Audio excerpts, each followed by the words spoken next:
Greetings and welcome to my bench for that time again. That is for like the monthly update rambling things and stuff. It's been another unproductive month, as you can tell by how late I'm putting out my monthly update. So for the most part of this month, I didn't do diddly squat, and I kind of had zero modeling module, but I decided to rip myself up on my buttocks or whatever you say it, but it's like that in Icelandic, direct translation. But yeah, so I've had this idea for a long time, something that I could do, and I always wanted to do this. And back after World War II in the United States of the Americas, they had these like races at the Bonneville Salt Flats where they try to go real fast in cars, and for that, some people took some surplus drop tanks from like P51s and P38s and made them into race cars and called them the belly tank racers or belly tank lakesters or just tank cars or whatever. I'll flash a picture on the screen right there of a one example of these kind of cars, and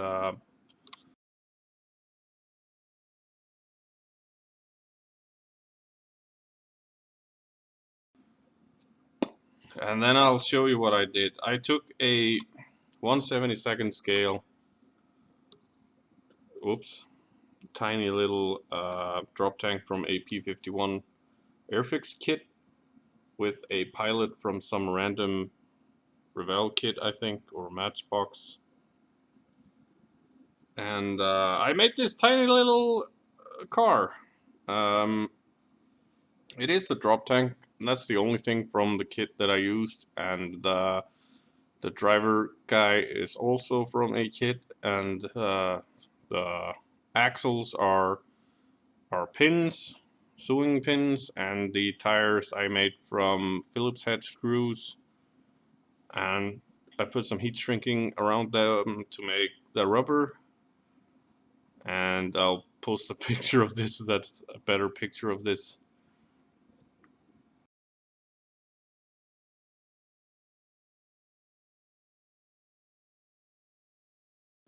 Go along with this, but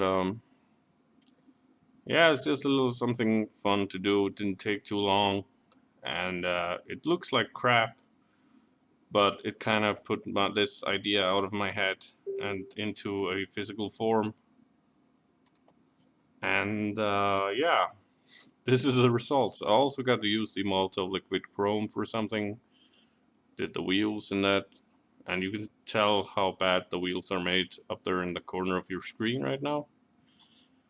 Should show it here probably because that's more centered.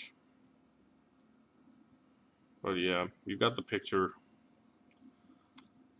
So yeah, it was like a couple of nights making that from scratch. And what else did I do? Yep, I also got some paint on the old Subaru Impreza rally car, and quite happy with how this is turning out. There's a bit more metallic than I had first planned, but it's just such a beautiful color that I'm going to keep it. Now the camera doesn't show it, but this still needs to be wet sanded and given another coat or two of the color paint. But yeah, this is back on like steady progress, I guess, after a long hiatus. So yeah, that's quite good, and I'm still making the videos for this. And what else? Yeah, so July 1st, I started yet another group build, and this ties into the next segment of showing you guys some new kits that I got. And you can tell this is some parts from that kit. You got the Sukhoi T50 Pak FA stealth fighter, 5th generation prototype. So this is not supposed to go into active service until next year, I guess, for Russia and India. But yeah, there's already a kit out, and the scheme you see here is the actual prototype plane that's they are testing. And this is for Hide Your Fuckers over at Fucker the Rivet Counters on Facebook. And this is where I'm at with it right now. Haven't really spent that much time, like a couple of evenings. I got the cockpit assembled and in there, and I'm also making a video of it. So you'll get to see this closer up. Just starting to do some engine work there. And yeah, so that's one kit that's coming together quite well, and I'm really getting my mojo back working on this, because this is a fun build, so far at least. Now, ain't been doing any much more modeling than that, but I did a lot of buying. Fact is, I bought 3 kits last month that didn't arrive until after I did the update for last month.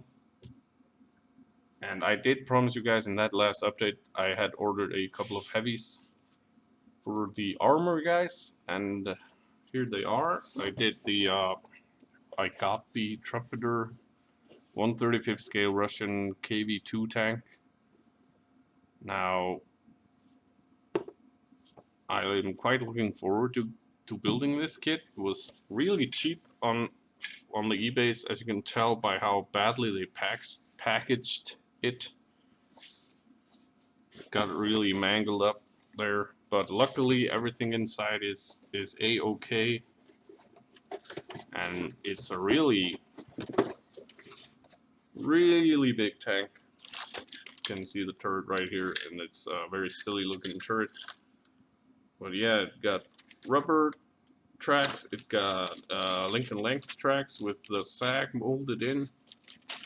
So I believe this is going to be a fun build, and it's going to be just Russian green in color, so it's going to be fairly easy to build.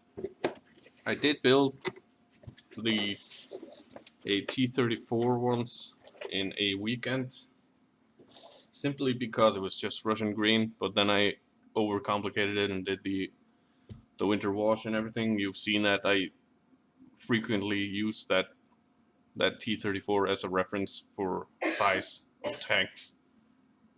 Now the other heavy I got was a bit more expensive. It was the fairly new Tamiya Panzerjäger,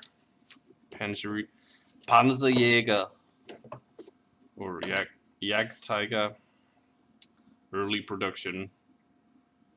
And yeah, 1/35 scale, and this is quite an awesome kit, I think. And another one that's I can't really wait to build, kind of, but I'm gonna have to, because I want to build my German Panzers in the same order as they arrived on the battlefield, so that's gonna wait for a long time. I'm just in my Panzer IVs right now. And the third and last kit that I did buy actually last month, but didn't arrive until just recently, was the why the hell did I buy this thing?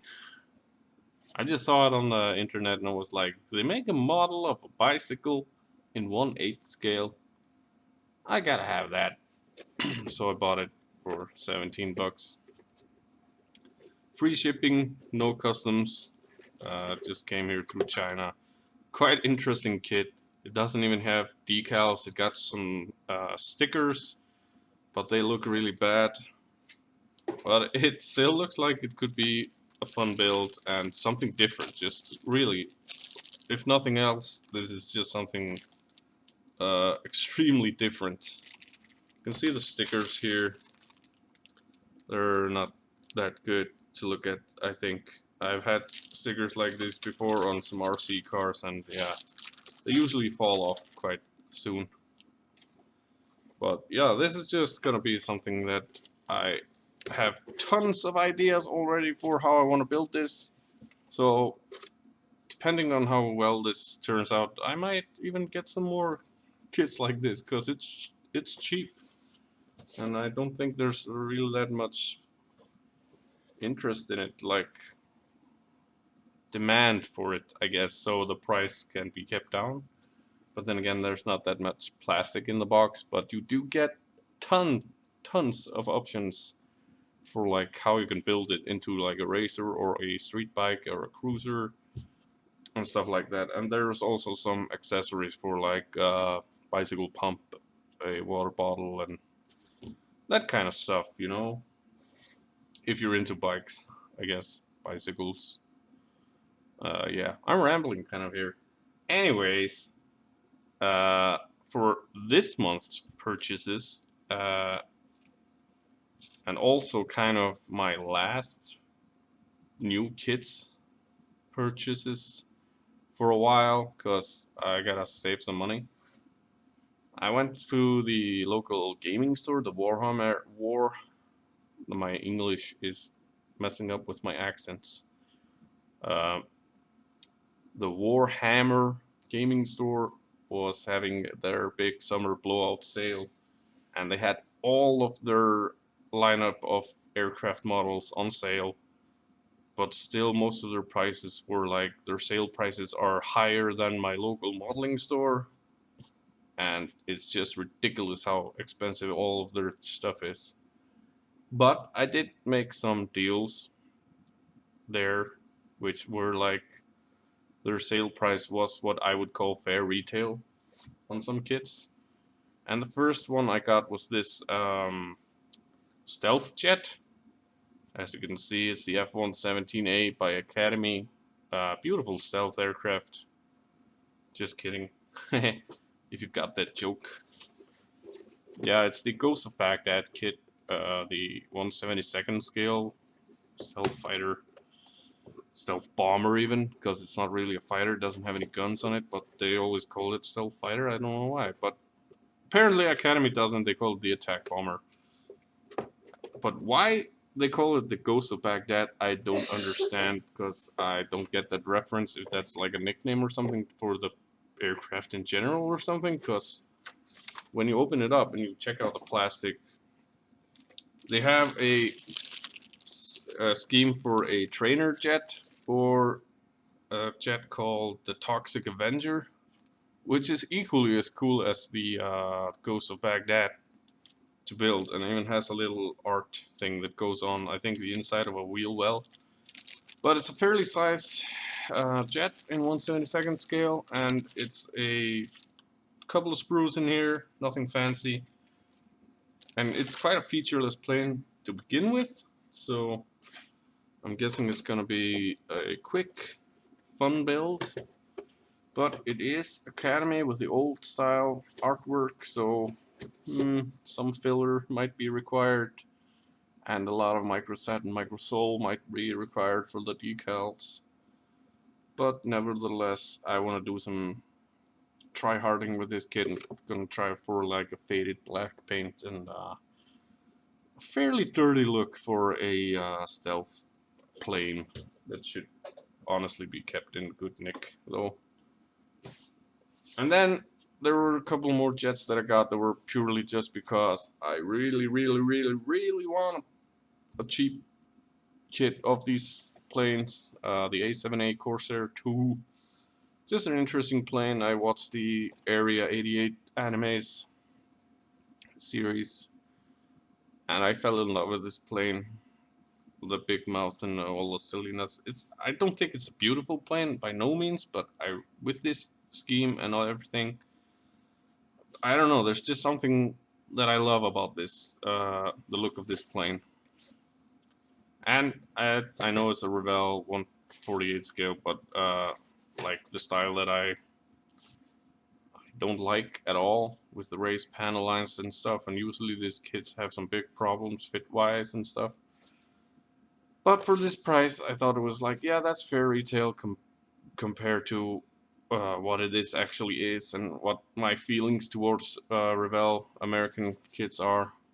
So I was happy to pay what they asked for this, and I can really have some good old-fashioned fun with this. I don't need to care too much about the finish that I give it, but then again, that's also kind of the fun of it, is the challenge of not having the perfect kit to build. And yeah, so the other one was another one that I felt like I really need in my collection, and that's the MiG-29 Fulcrum in 1/48 scale as well.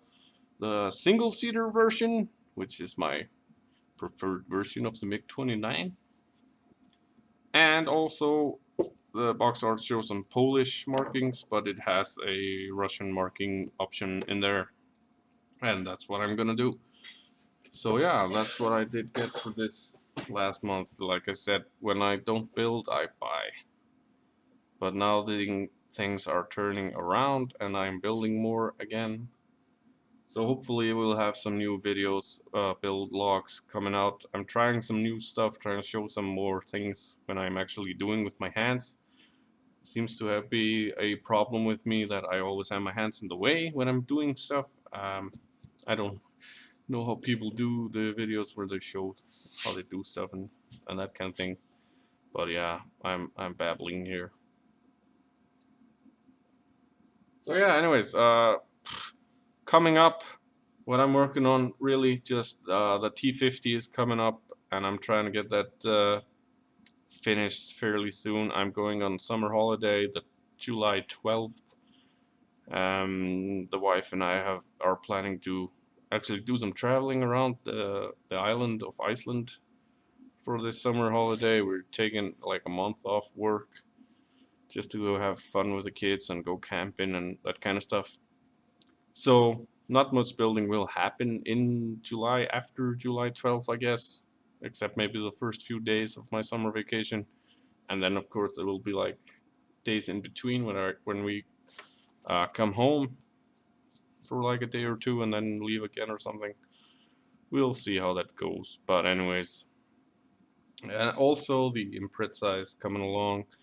I don't think I will finish it for the deadline of the effing group build, the effing fuckers. I forgot what it was called, but the deadline for that is actually August 1st. But trying to get the T50 finished and having so much fun with that, yeah, I'm not really worried about the fast car build of the Impreza. But I am loving this color though. And I kind of want to buy a car kit that I can give this color to and keep it like flat like this. Because this rally car is going to be shiny, and then I'm going to put some dirt on it as well. So yeah, that's my planned builds for the foreseeable future. Then I really want to get kind of into finishing some old projects. I still have the Yak Panzer 4 to build there and make a video for that. And also, if you can remember from like way back when the dinosaurs roamed the earth, I started doing a video on the Renault FT17 1/35 scale World War I tank. I really have like started to get the urge to finish that. There's not that much left. I've started doing the chipping on it, and the tools are mostly painted. Just need to put on a couple of photo etch pieces and just like weather it, but not really. It's basically there. So yeah, I also have some footage for that hasn't come out yet, and the Yak Panzer. I gotta tie that into the modern age kind of somehow. We'll see how that goes, but yeah, hoping to get more videos out from that. So yeah, anyways, I don't know what the hell I'm saying anymore, so I guess I'm just gonna go turn this video off and turn the camera on again and start filming myself doing the engine nozzles for the T50. So yeah, thank you guys for watching and sticking with me through this downtime, and hope you guys are still having fun and you guys are still building and all that kind of stuff. So keep on modeling, keep having fun, and I'll see you on the next one.